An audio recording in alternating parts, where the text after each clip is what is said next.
Je crois que le Palais de Tokyo, par son architecture, le fait que ce soit le premier grand centre d'art contemporain français national qui n'ait pas de collection, donc qui peut se renouveler à chaque fois, par définition, c'est le lieu de l'art contemporain. Je pense que c'est un lieu qui reste pionnier, avec des artistes qui vont augmenter les référents qui étaient celles, on va dire, jusqu'à récemment de l'art contemporain, très conceptuel, avec des références plutôt métaphysiques, des références littéraires, des références philosophiques, qui restent fortes, mais qui vont les élargir à ce qu'on appelle les invisibles. Les fantômes de l'histoire, les ancestralités, les murmures, les rumeurs de la nature, sans aller vers l'ésotérisme, mais en tout cas aller vers des nouvelles formes de dialogue ou de croyance avec les invisibles. Et puis le deuxième point, sur lequel peut-être nous sommes aussi pionniers, et nous restons pionniers au Palais de Tokyo, c'est cette question de l'écologie. Alors la permaculture institutionnelle, c'est une sorte de métaphore qui permet d'aborder l'écologie non pas avec effroi, non pas avec pessimisme ou fatalisme, mais au contraire dans la joie, dans la construction, en pensant que l'écologie est aussi une chance de repenser nos manières de faire, pour essayer d'imaginer quel serait le centre d'art de demain. C'est par exemple la durabilité de la relation avec les artistes. Je pense à l'exposition de Myriam Mihindou, qui avait déjà participé à plusieurs expositions au Palais de Tokyo et qui permet là de déployer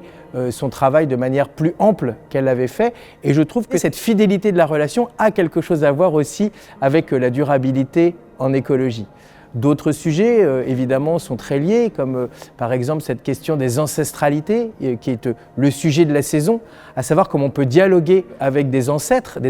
choisis ou des ancêtres réels, généalogiques, et d'aller chercher dans le passé des alliés, des manières de faire, des dialogues avec les invisibles qui disent beaucoup de l'art contemporain aujourd'hui. Et puis je prendrai aussi comme exemple ce qu'il y a derrière nous ici, ce magnifique projet de Malal Andriela-Vidrasana,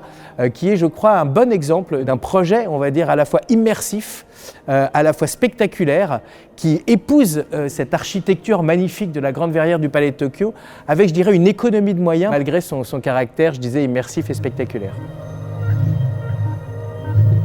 Et donc, ça concerne la programmation, ça concerne la relation que nous avons aux artistes, ça concerne nos manières de communiquer, ça concerne nos rythmes d'exposition, ça concerne nos utilisations de l'espace. On peut venir à la fois lire, travailler, manger, mais aussi on a des ateliers dans notre nouveau lieu, le Hameau, toute une offre gratuite qui permet d'accueillir la vie au Palais de Tokyo. Et donc je dirais que le Palais de Tokyo, plus que jamais aujourd'hui, peut-être est un lieu vivant, puisque comme on le sait en écologie et en permaculture, si nous voulons être des lieux vivants, nous devons être capables d'accueillir la vie.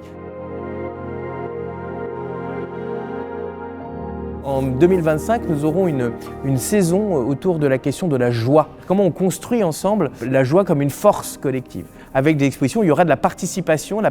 des publics à la création, par exemple, qui rappelle que l'origine de l'art, l'origine de la création n'était pas séparée entre des artistes d'un côté qui seraient producteurs et un public passif, mais qui était collectif. Donc voilà, ça sera l'objet d'une saison en 2025 qui sera évidemment dans la continuité de toutes ces thématiques que nous développons au Palais de Tokyo.